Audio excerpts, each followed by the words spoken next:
What did Marty Friedman recently say on ROCK FUJIYAMA that caught my attention?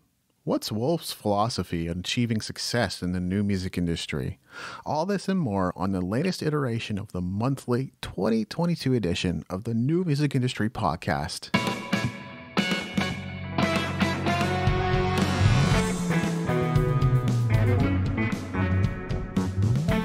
You're listening to the New Music Industry with David Andrew Wiebe. Okay, hello and welcome to the show. I'm David Andrew Wiebe, and I'm joined as always by my new co-host, Wolf, also known as Wolf the Original Creative, also known as Wolfgang. Yeah. How's it going, Wolf? I'm good.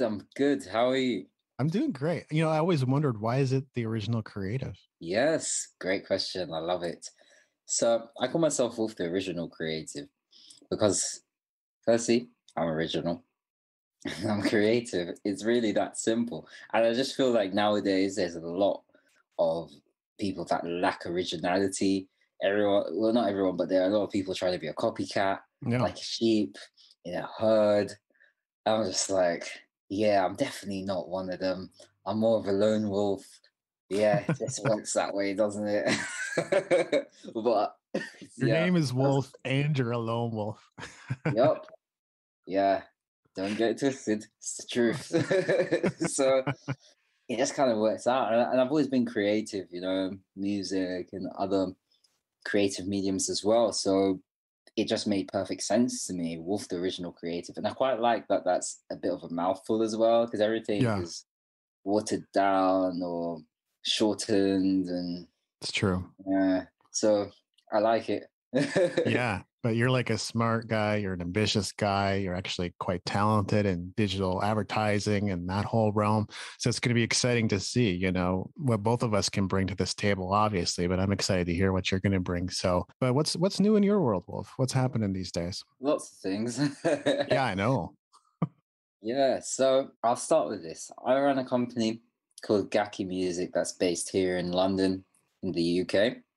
Mm-hmm. We do a number of things. We work with artists on an in-house basis, and we're currently looking for new artists. So if you think you've got talent and you've got potential and you're ambitious, definitely contact us here at Gaki Music. You can find us on gakimusic.com. So GAKI music.com. Mm-hmm. And that's one of the things we do with Gaki Music. But we also actually offer music production services, video production services as well. So, and consultancy. And we do have a couple of info products for anyone who wants to get them. But we'll talk more about that later. Absolutely. We'll get into that as well. And of course, people will probably know me from Music Entrepreneur HQ. We're doing some major overhauls over there. So there's a lot of exciting and new things to come. This podcast with Wolf being one of them, right? This is a really interesting and fun new development that we've put into place for this year. And, I'm working earnestly on my music career, which is why we're not doing, weekly episodes. I'm still publishing daily over at davidandrewwiebe.com. So nobody's going to be without their daily fill of David if they want it and need it. Right. At the same time, it really gives us space, and space is important. Space to concentrate on the things that you want to work on and need to work on right now. And one of those things is my music career. Like I said, really getting back into that. And I think this podcast will be an excellent opportunity to document and share some of how that's been going, especially since it's a monthly update. It's like there's actually going to be things to talk about. You give a little bit of a space of a few weeks in there. And then, I'm just going to put this out there too, that musicentrepreneurhq.com is currently looking for an interim content marketing, chief marketing officer opportunity. And this is a revenue share opportunity. It's not a full-time position or anything of the sort, but it is a long-term commitment, and there is a weekly commitment to it as well. And I just wanted to put that out there because you just never know who might be listening that might be the right fit.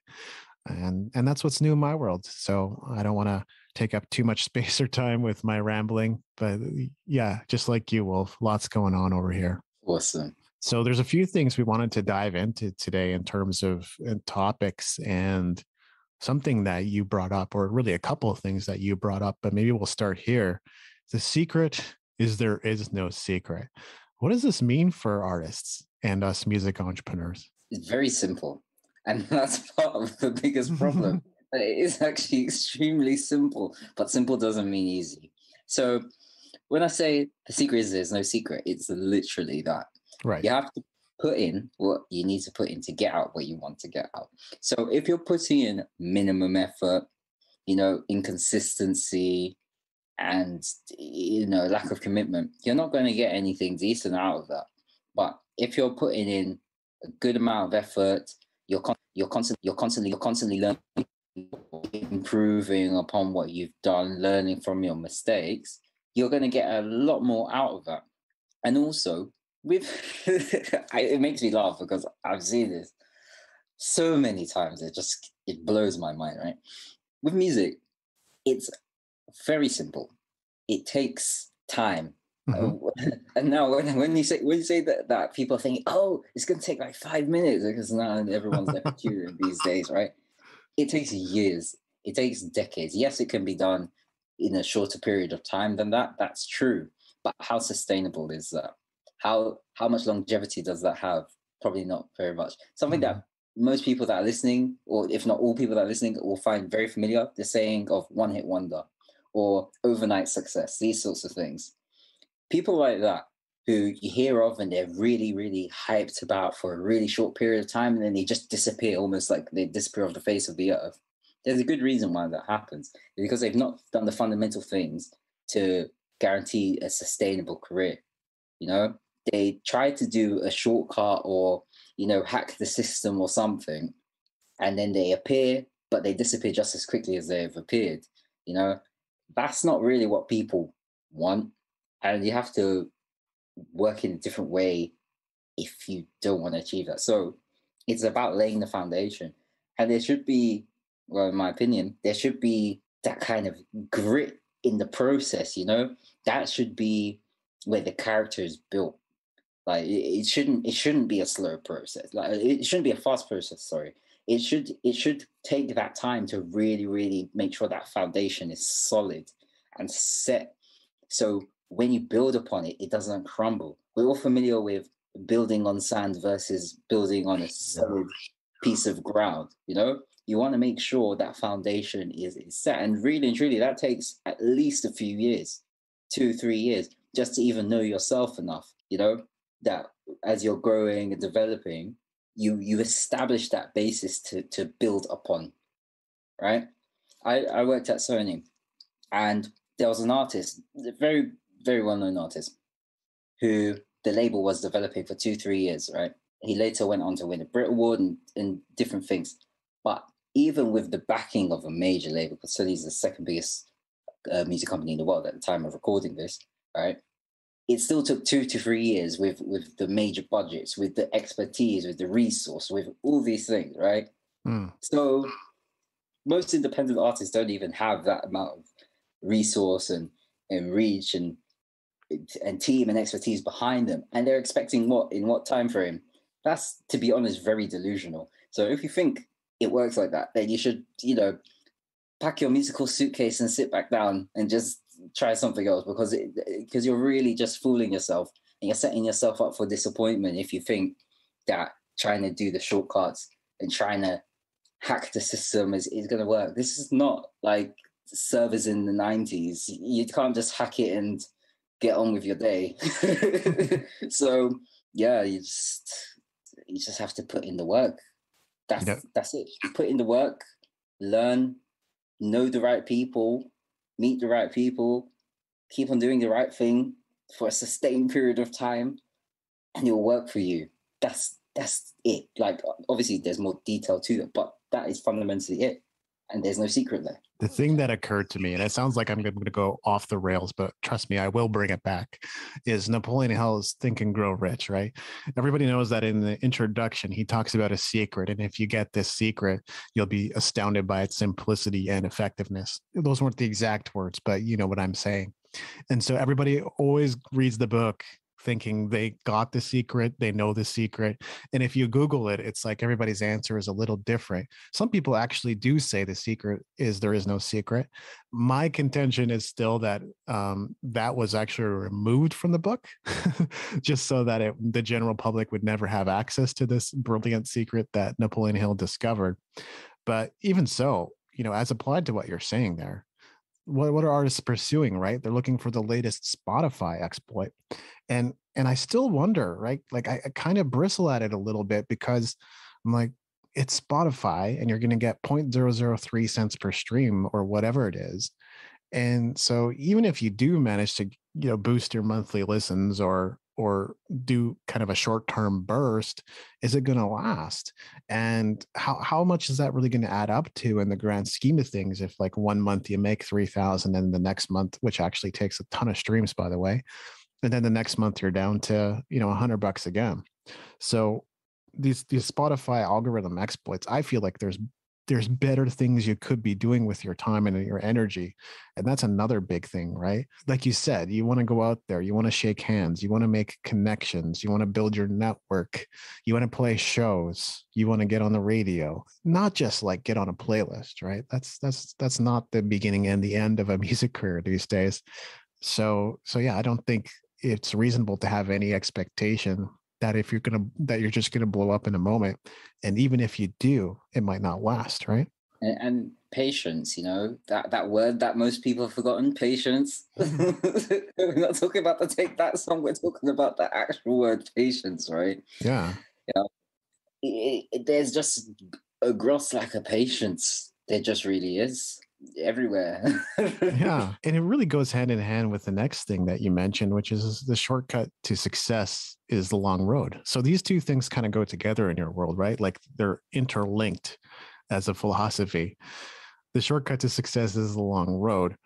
So, I mean, I've heard it put this way, that like most people will take a long circuitous route to get there, right? And maybe even you were the one to say this, but like the successful people who get there faster are the ones that zig and zag instead of going into a big long circuitous route. They're able to keep it a little bit tighter, but they still end up wandering off track all the time. So it's basically inevitable that you are going to wander off track. It can be, and I could talk about this all day. So, but the reason why I say the shortcut to success is the long road is because when you actually do all the right things for a sustained period of time consistently, that is very efficient. That is very efficient. Of course, you're going to continue to improve, but that will cut off so much time of reaching the point you want to reach and getting to where you want to go as quickly as possible, compared to, and this is what most people do, they work really hard in bursts of energy, like putting in 110%, and then because in an instant period or in a very, very short period after they've put in all that effort, they don't see exactly what they want to see, like the millions of people following them, the hundreds of thousands plus in their bank account. They become very demotivated, and then they say, oh, it's not working for me, and lament, and all that consistency and momentum that they had built up and all the energy they were putting in when they were putting in 110%, they discontinue, they stop it, complete halt, right? And they may lament for a few weeks, a few days, a few months, a few years, and then they say, and then something usually external sparks their passion again, and they say, oh, I'm going to do it this time, and I'm going to make it happen, and then they literally do the same thing over again. Yeah, 110% for a short burst of time, then get disappointed in the outcome, not being some instant overnight success or something, then lament for another prolonged period, and then do that again. This could literally go on for decades. This could go on for years or decades, compared to if they'd just done the laborious kind of consistent effort without all those pauses, they would have been where they wanted to be years before.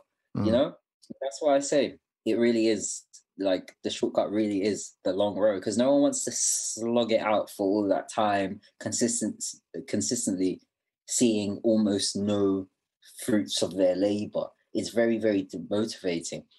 But those who are really, in my opinion, those who are really committed, serious, and passionate, and are really, really do want it, they will take that and go through that, even when seeing little, tangible rewards, like in the form of money or adoring fans flocking to you. They will actually go through that and stick to it, even in the hard times. And yeah, that's coming from the point of choice. But there may be times where people are consistent, but then something happens in their life that throws them off course, like a personal thing or something, and then they come back to it and then do that. Those things can't be controlled, and so yeah, but it can lead to this start-stop pattern as well, which is unfortunate because it's outside of your control. But even if something like that happened, not every single time it's something like that. You know what I mean? Think of how many times you've paused because it's been in your control and you didn't have to pause, but you did, compared to how many times it was outside of your control. Usually it's like it's more times it is in your control. So that can be changed. Well, something I'm hearing there is sustainability, right? We are one of the hardest working industries there is. And so we know artists that take this seriously often are pulling pretty crazy schedules. I've looked at posts on like DIY musician blog, and I've seen that some musicians are like, yeah, I start my day at 6 and then I do an interview at 7 and then I songwrite at 8, and their whole day till like midnight or 1 a.m. is packed. And I mean, you still have to look honestly at what that's doing for you. Are you actually concentrating and doing the right things? And second of all, if you're only able to do that in short bursts, it's inevitable that the tortoise is going to overtake the hares, right? It happens every time. So if you're not able to keep going while others are, gunning right behind you to take over, then you're not in a position to be able to take advantage of the opportunities that are there, because you're going to be burnt out. And then there's medical bills and vacations and whatever else you might have to spend money on to get yourself back to where you were before. Loss of income can be a big one in that category too. So it's like consistency and sustainability. It doesn't mean that you're not going to, give some short bursts of like high impact, high energy work. But it does mean that making sure you're in a condition and you're in a state to be able to continue to contribute and bring yourself to your career such that you can still do a great job. I know from having done some of this myself recently that if you come to the studio tired and you're about to sing, you're not going to get the best performance. Yeah. Yeah, it's so true. And might I add as well, this is not at the expense of self-care. Everyone needs to, look after themselves, look after their physical health, look after their mental and emotional health, spiritual health, all of the health. So that is a must, in my opinion. And then also, it's like, how efficient and effective is your work when you're doing it, right? Exactly. You gave a great example. You went to the studio when you were a bit tired and it wasn't 100%. Whereas if you were well rested, aka self-care, everyone slips up here and there, but just generally speaking, it could really, really just make it more efficient, Yeah. So being really mindful and intentional about what level is your work at when you're putting in the work as well. So it's like, if every time it's 20%, like 20% is very low. Yeah. But if you're doing a 16-hour day at 20%, what are you really doing? You're better off doing like a 6-hour day at 100%, right? And being more effective in less amount of time, right? And that will move you forward more. And you can look after yourself and do the right thing. Because if you're doing all the right things in a consistent way, so let's say you say, cool, I'm going to dedicate 24 hours in a week to music purely. Let's say you have a part-time job or other work or something, but you say, I'm committed to this without fail, 24 hours in a week. That's not that long in the grand scheme of things, right? That's like a social media addiction habit, or, or like, watching TV or playing on the video games or something, right? That's a reasonable amount of time. But if you're really dedicated and 100% in that time and you just did that consistently, that will be way better for you than if you had like 16-hour days, 6 days a week of like minimum 20% efforts. It's like, really add it up and consider, right?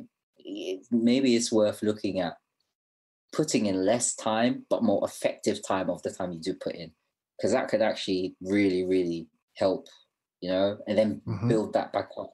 So let's say it's at 24 hours in a week, and then you say 28, then 32, then 40, then 50 or something, just to get into the habit of high efficiency, then work it like that. And then as you see things improve, you start to see the tangible fruits of your labor. It's gonna make you feel good. So there's something called the confidence cycle, where it's like the more competent you become, the more confident you are, and then it just cycles. So you continue to become more confident and competent. Yeah. So yeah, it's a virtuous cycle. Exactly. And I was going to add something to that point too, which was basically that, on days when I feel tired, I know there's this conversation I need to have, or this phone call I need to make, and it's a difficult one. So when I'm feeling tired, I don't know if anybody else experiences this, but when I'm feeling tired or just not at my best, I'm resisting having that conversation. Whereas if I wake up well rested, feeling good, had a little bit of caffeine, not too much, I'm going to be far more likely to want to make that call, even though it's still going to be uncomfortable and it's still going to be difficult. I'm still more likely to make that call well rested than I am when I'm tired. Exactly. It really does feed into the other things, and it compounds as well, which is a mathematical principle where it's like your rate of growth continues to increase. So if that was a numerical sequence, compounding the situation would be like 1, 2, 4, 8, 16, 32, 64, 128. And the rate of growth is actually increasing. It could be in different intervals, whereas linear growth is like 1, 2, 3, 4, 5, 6, 7, 8, 9, 10. Like you just continue to count. Nisan, Yongoro, Nanahachi, Kyojin. Like, whichever way. And so, you want to compound your efforts as opposed to like just to be on a linear growth curve. I read a blog post about leverage years and years ago, and I want to say it was Derek Severs, but I can't find it. If anybody listening knows the post that I'm talking about, please send it to me. It might have even been Steve Pavlina, but it was just incredible. It just pointed out, like, you can take what you've got and you can profit on it time and time again. And I don't just mean monetarily, right? You can take something that you've already created and use it in tons of different ways. And nowhere is that more true than in music. Music can be used in promotions and commercials and advertising and films and TV and YouTube videos, as lyric videos, as music videos. There's so much potential in how to use one song. If you're just really clever and smart about how you go about it, you can get so much leverage out of one piece, which isn't to say new is not important, because I think people, if you're going to create something that's an improvement on what you got versus something new, people always tend towards the new. They want something new. So if you're trying to debate between whether to create something new or improve what you've already got, generally create something new. But just understanding that one song, one EP, one performance even has the potential to be multiple things, not just one occurrence, I think is still lost on many artists. Definitely.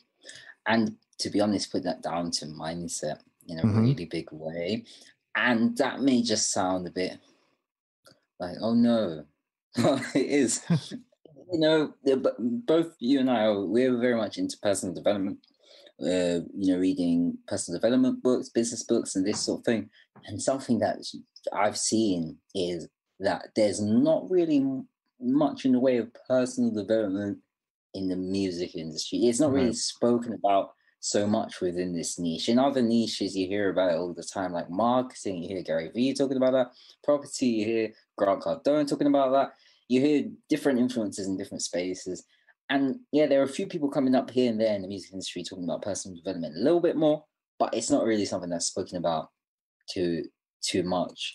Like, at all. And I really do feel it should be.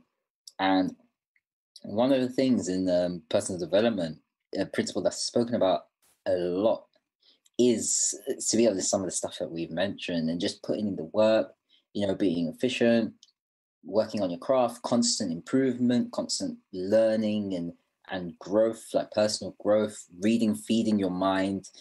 This kind of stuff it's key, because this, when I first heard of this, it was like crazy. It was like, wow, my mind is blown. Although it was such a simple principle, it's like, if you put in an amount of effort, right, but you put it in at the same level of knowledge that you've been at, it's probably not going to make too much of a difference. Whereas if you put the same amount of energy, but you've read stuff, you've read things, you've learned things, you've educated yourself, self-education, not academic education, that same amount of energy and effort would yield so much more, because you've empowered yourself by additional knowledge, and the golden nuggets you get from personal development is going to refine your approach. It's going to have this effect that's just going to increase your efforts. It's crazy, and I found that in my own experience that it's true, and you just have to try it to believe it, really. Yeah. I see myself as someone who's constantly on the hunt for new treasures, and I bring them back to the podcast like this and share them with people.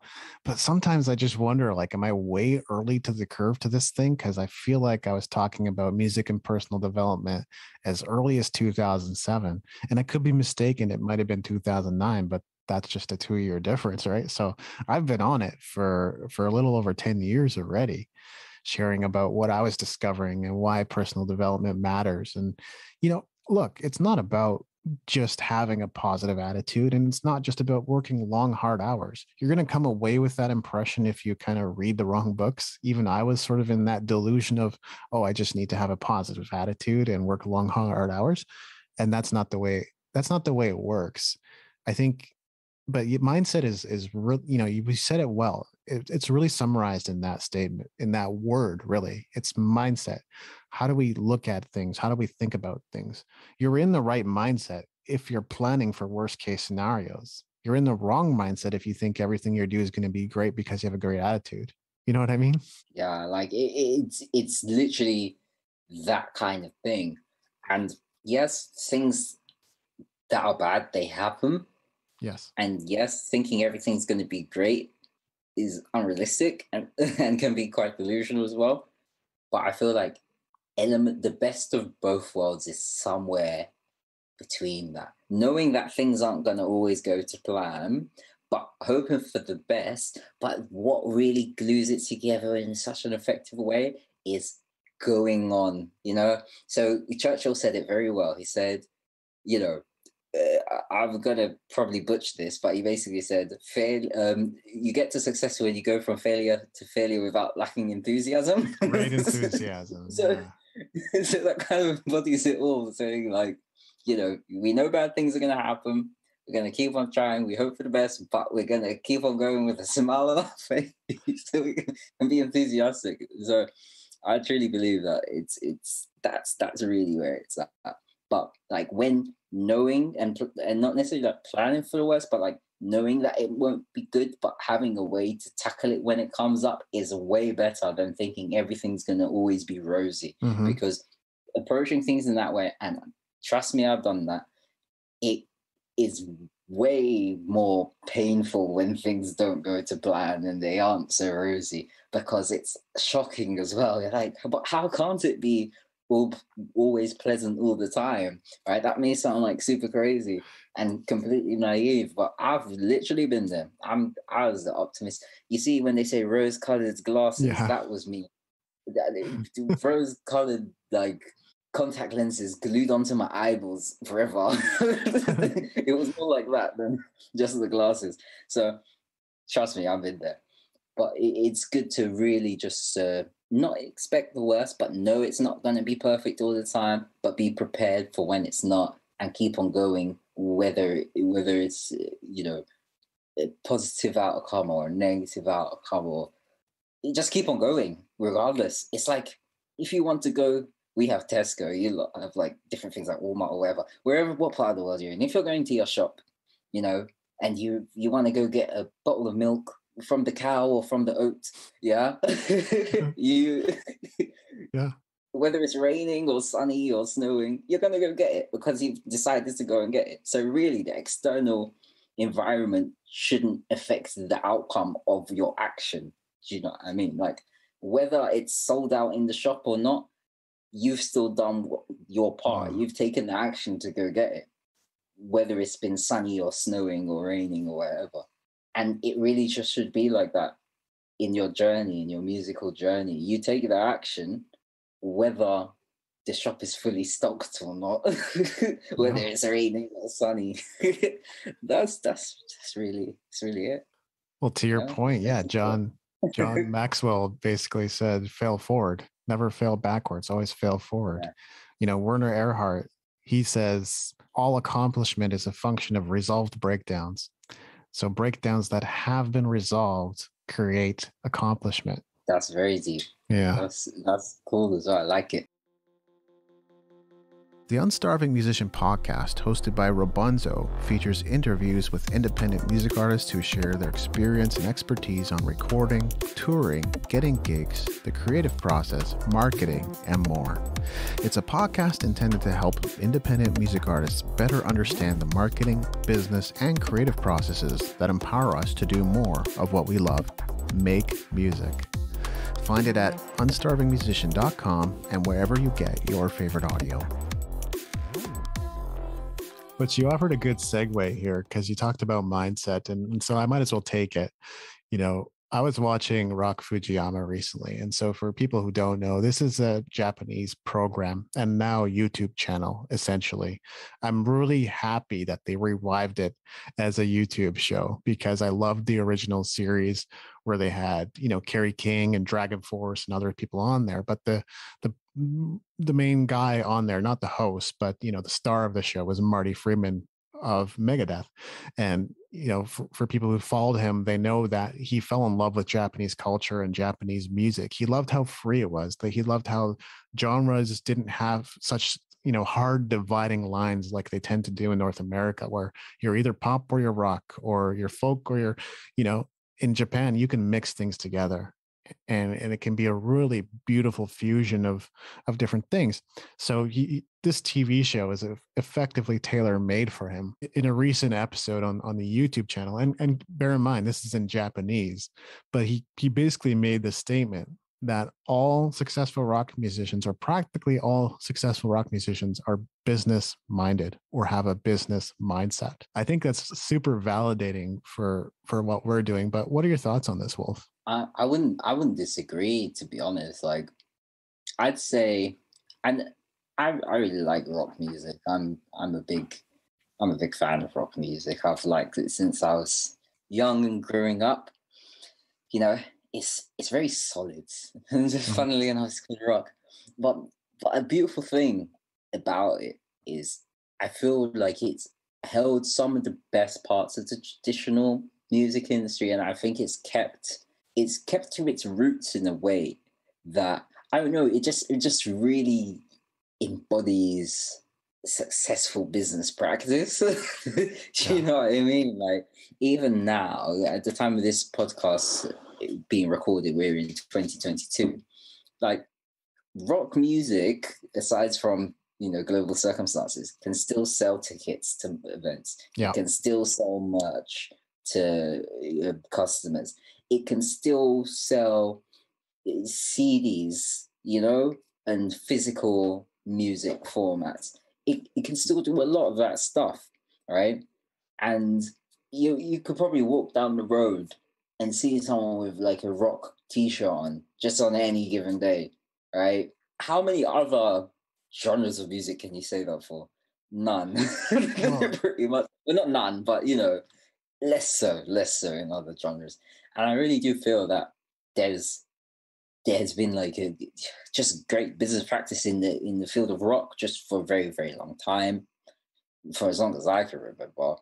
And so I wouldn't disagree with that at all. And if you think, the other business opportunities explored by rock musicians or their teams and management, they really do put in a lot of effort that, to be honest, has only caught on relatively recently from other people, and like cultural things as well. So even back in the day, like there was a strong kind of that people would build their brand of Mm, artists in a very distinct way, right?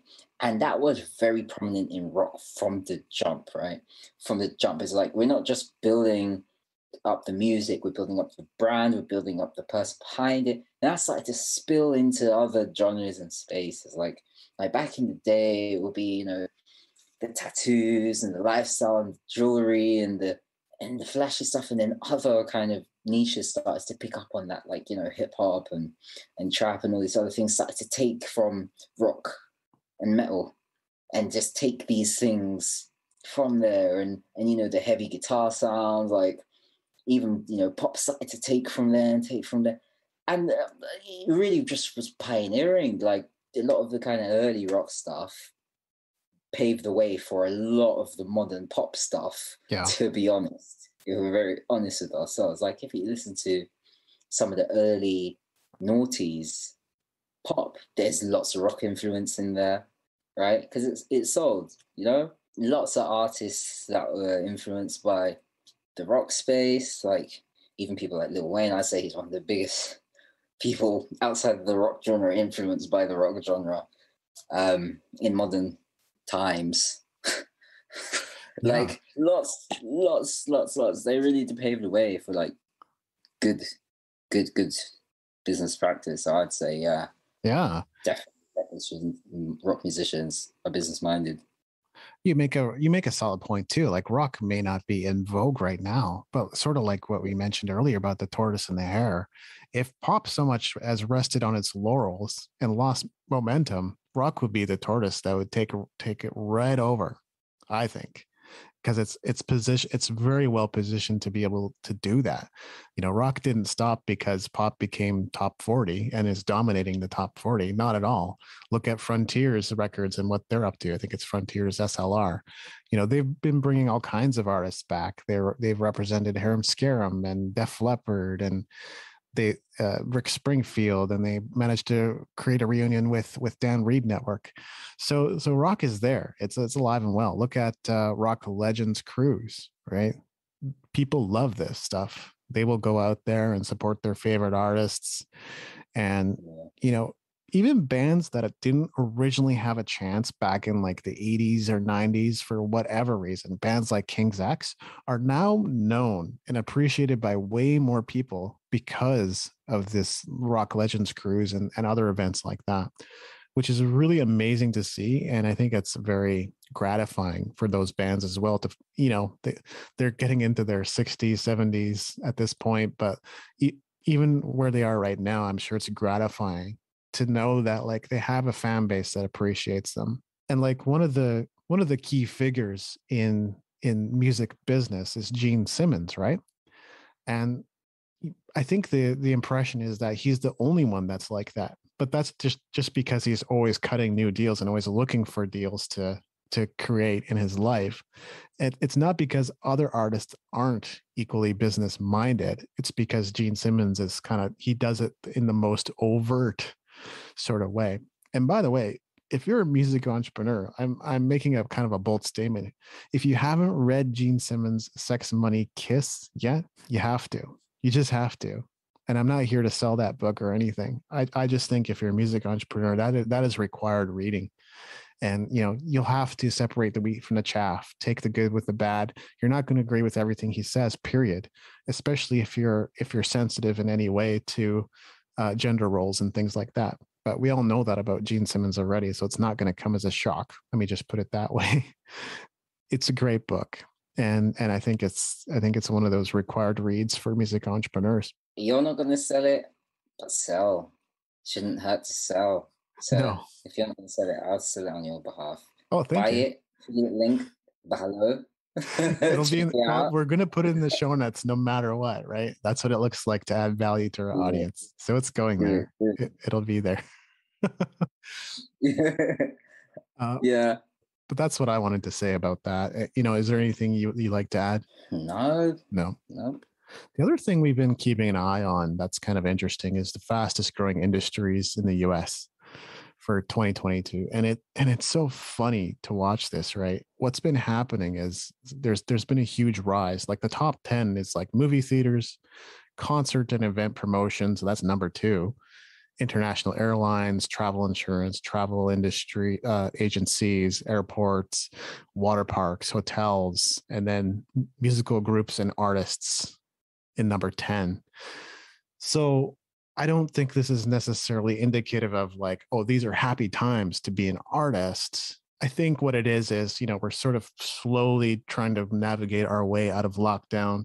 Concerts are gradually coming back. Travel is gradually coming back. And that's why we're seeing this rise. So it's probably just playing catch up. I don't think it's painting a rosy future for all of us, but it's still kind of nice to see. Yeah, I'd agree with that. I literally, when I saw that list, I literally thought the industries arguably most affected by this pandemic are going to be the fastest growing ones because they've dropped low enough that even going back to their rates pre-pandemic will probably be a significant kind of growth from where they are right now. And then also, when you've kind of gone quite low down, you got more upsides to reach. So that's probably why they're going to be quite high growth now. And Yes. I also believe people are going to miss these things to a point where it's going to have an influx. And even if it's not in volume, it might be in price, So because it's being locked down, and some people need, you need to make your profits up again. So things that may have cost less might cost more to do, but people will be happy to pay that premium on it because of the absence of it for such a prolonged period of time due to this pandemic. And that's what I think is going to, cause the growth, these industries to be the highest growing industries in this time because, it's still kind of unpredictable times, but hopefully it's going in a better direction and we're not going backwards. So we'll see. We'll definitely see. Yeah, exactly. I think there's a lot of pent up energy right now. And that's why people are starting to look to these things for a little bit of escape, a little bit of comfort, some fun in their lives, which makes a lot of sense. I'm just surprised to not see industries like AI, right? Cloud computing, big data, and especially pharmaceutical. I think though there's no way those industries haven't grown by leaps and bounds in the last year and a half since the whole pandemic started, right? Yeah. So I'm kind of surprised, but maybe they're not growing at a rate of 30% to like, what was it, 120% with 140% with movie theaters. So maybe it's not growing at that rate. That because thank you, Spider-Man. Thank you, Matrix, and thank you, Venom. Yes. Those are the ones to thank for that. But yeah, those ones that you mentioned, those industries are probably 11, 12, and 13, to be honest. So probably. Yeah, probably. I'm sure they're not too far off down the list. But yeah, like it doesn't surprise me at all, really, the growth. And yeah, I'm sure it will just kind of continue in the right direction. I hope so. And I liked Matrix, by the way. I'm not going to spoil anything for anyone. I think the critics, as well as a lot of people who see it, are going to focus on the wrong things and not enjoy it. So unfortunately, it is one of those sort of controversial movies. But for me, it was entertaining. It was refreshing for the Matrix. And it also left a message that I feel like is pretty valuable right now. Those are the things that most people are actually end up missing when they go and see it. They're just going to be like, oh, the effects are old. Actually, the Matrix was the one to first innovate those effects in the first place. So I think they have license to do with it whatever they want to do with it. And so it's just funny when there's that much of a gap between, right, the last sequel and now this reimagining sort of the Matrix. Even though you could call it canon, probably you could find a way for the story to fit in. But yeah, I think that distance between this latest installation and the sequel that was in the early 2000s, I want to say, Yeah. It's maybe have people forgetting what made it so great in the first place. Yeah. I've not seen it yet. I'm gonna watch it. Yeah. But I'm looking forward to seeing it. Good. Yeah. Enjoy. And I hear a rumor that you wanted to call someone out on this episode. I'm being a little cheeky, of course, but Cheeky indeed. yeah. What did you have to say there, Wolf? Actually, the message is from both of us, but go ahead. What? You're just throwing me under the bus like this. Just throwing me out. I don't know, but you're saying it like it's like I'm gonna throw some shade or something. Yeah, no. This is not going to be anything crazy or controversial. No, not at all. Not at all. Well, let's get right in there. Yeah.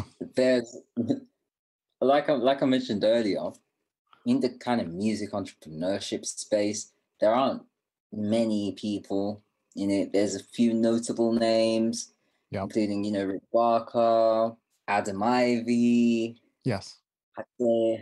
Amari MC, few people. And I wanted to give a shout out or call out, apparently it's a call out, to Rick Barker. Yes. Who, those who haven't heard of him, maybe they're living under a rock. Probably. Yeah, probably. Rick Barker used to manage Taylor Swift, and he's currently, like, I'd say, if not the biggest, one of the biggest people in the music industry, music entrepreneurship niche, and he helps people to move forward in their music careers. Yeah. And I was just gonna put a stake in the ground and say, Rick Barker, if you hear this or if you're listening, come chat with us. We want you to chat with us, and so we can really lay it out on the table, raw and real, and have an open conversation about the current state of the music industry and what we think is going to move forward, and how people like us, like you, are paving the way to help it get to where it should be, at least on an independent level, in terms of getting people kind of out of the rut or out of that kind of level where it's like, no progress, stagnation, of how do I even go beyond this plateau that I've reached so soon, So that's the call out. Rick Barker, we're calling you out to come say hi. Absolutely. Yeah. And if anyone listens to his podcast or follows him on his platforms and you're listening to this, you type to him and you say, hey, David and Wolf, they're calling you out. You should actually go listen. And if you make that happen, if you hit him up, we might have something in store for you. Something that you might like. We might. We'll see. We'll see how it goes. Yeah. We might. If it might. Emphasis on might. Yeah. I don't know what Rick's most used social media platform is, but you know what? It was going to be part of my 30-day challenge course anyway. Reach out to Rick Barker and see if you can get a response. And it's not a failure if you don't. So try Facebook, try Twitter, try whatever. And if one of Rick Barker's people happens to be listening, make sure this message gets to him as well. And we look forward to a good friendly chat and hot debate. No, it's going to be a friendly chat for sure. 100%. Awesome. Well, I think we've had a good chat here today, Wolf. And, is there anything you'd like to say in closing? I'm here if you want to reach out. Just go through Gaki Music, gakimusic.com, contacts, or email info@gakimusic.com. Mm-hmm. So GAKI Music. Yeah, it will be below anyway. You can read it. Yeah, we'll put it in the show notes and everything else. So you can find me at Music Entrepreneur HQ, and I'm generally pretty easy to reach on Twitter and BitClout, which are kind of similar platforms. And so I don't know if everyone's using BitClout yet, but it sort of seems like the future of Twitter at this point. It's actually a really great platform. So I'm easy to reach on either of those. So we look forward to hearing your feedback on this episode, and that's how to reach us. So we had a lot of fun today. Thank you for joining us, and we'll see you again soon. Thank you. Hey, it's David Andrew Wiebe to wrap up this episode. I really hope you enjoyed it. And I wanted to urge you to stay subscribed to this show. I know we're going down to a monthly format for a while, and that might be disappointing to some, but if you think of it like a Christmas present each month, wait on bated breath for each episode to come out, and the moment it publishes, open that present, consume it like you just paid $997 for it. You're going to get so much more out of every show and every word. And if you want to see more from us, show us that you care. Leave a rating and review for the show on iTunes, and share this episode with a friend who really needs it. There's bound to be someone you know who can benefit from this episode, so give the goodness away and be a leader in your world. Be someone who adds value to others. Thank you for listening. We love and appreciate you. So today I want to share something special with you. It's called the Great Gift Giveaway. You might recall that my friend Amos Bracewell has been on the show a couple of times, and most recently he shared about his new contest. Well, this contest is now live, and there are daily giveaways, weekly giveaways, other giveaways, some amazing opportunities to win access to my brand new Chord King course, vocal lessons with Jane Perrette, handmade soaps, and a lot more. So go to thegreatgiftgiveaway.com and sign up today. You'll have me to blame when you start winning great prizes. This has been episode 262 of the New Music Industry Podcast. I'm David Andrew Wiebe, and I look forward to seeing you on the stages of the world.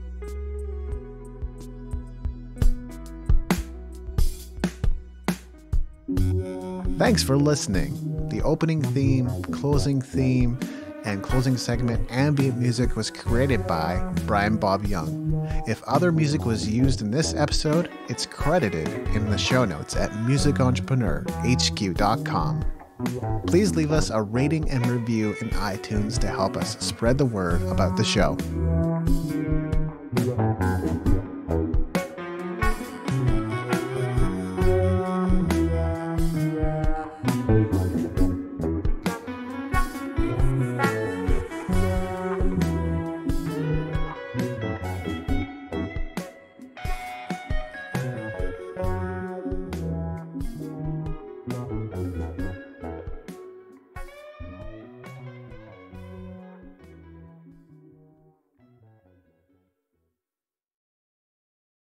Hey, thanks for watching Music Entrepreneur. Just so you know, between now and November 19th, 2021, if you purchase any of our e-bundles, courses, or coaching programs on Content Marketing Musician created specifically to help you get results in your music career, we're giving 50% of the proceeds to the education of underprivileged children in South America. This is to honor my late father and grandparents who also contributed greatly to the cause. Head on over to contentmarketingmusician.com/products to check out our selection. And if you don't see what you need or have a request for some other training, feel free to let me know. Also, don't forget to like, comment, and subscribe if you enjoyed this video.